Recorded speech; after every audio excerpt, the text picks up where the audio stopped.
Ready, set, Go. go. Good. In our line of work, we see a little bit of everything. We see parents who are very, very poor or don't take very good care of the kids. They come in dirty, shoes on backwards, dirty clothes, no lotion, hair not done.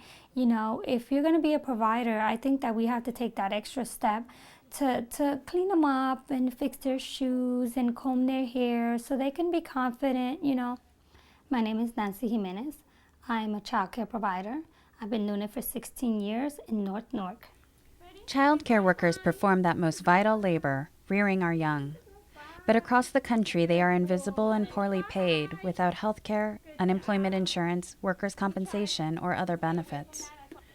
Throughout New Jersey, more than 2,000 in-home or family childcare providers tend to infants, toddlers, and school-aged children from low and middle-income households.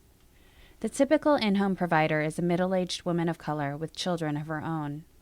Like Nancy Jimenez, she enters the field to raise her own kids and earn a living minding others. She's paid through government subsidies to watch the poorest of these children, whose parents, often single moms, are in welfare-to-work programs or juggling minimum wage jobs.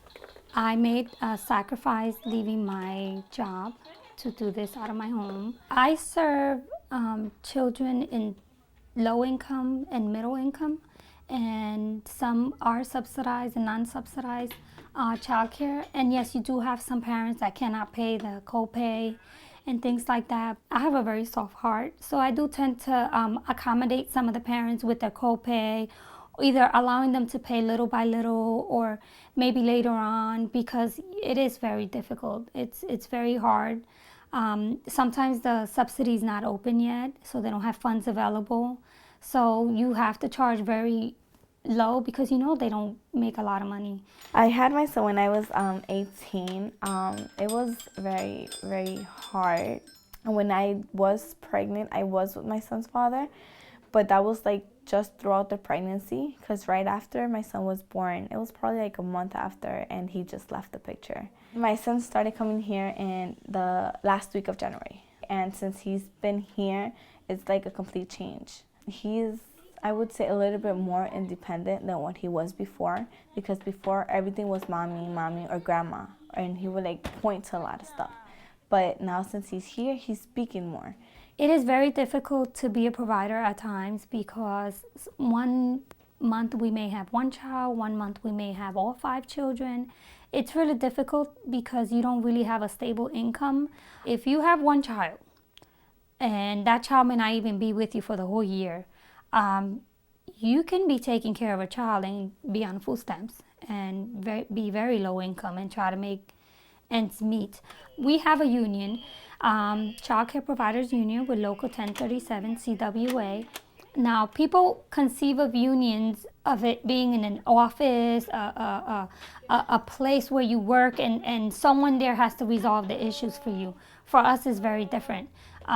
Because when everyone is in the same location, anything that happens, everyone knows about it right there and then, because they have to report every day to work.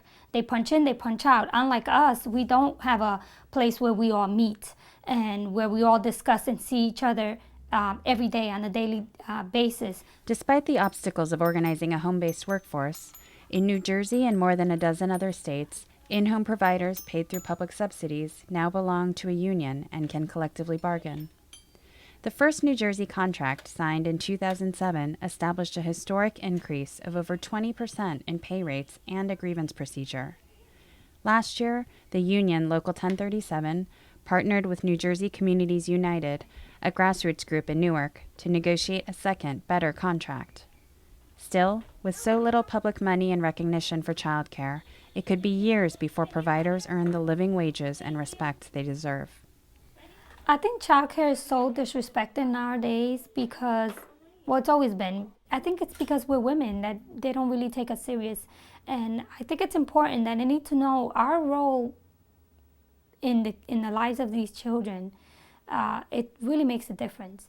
And I think that we should be viewed with more respect.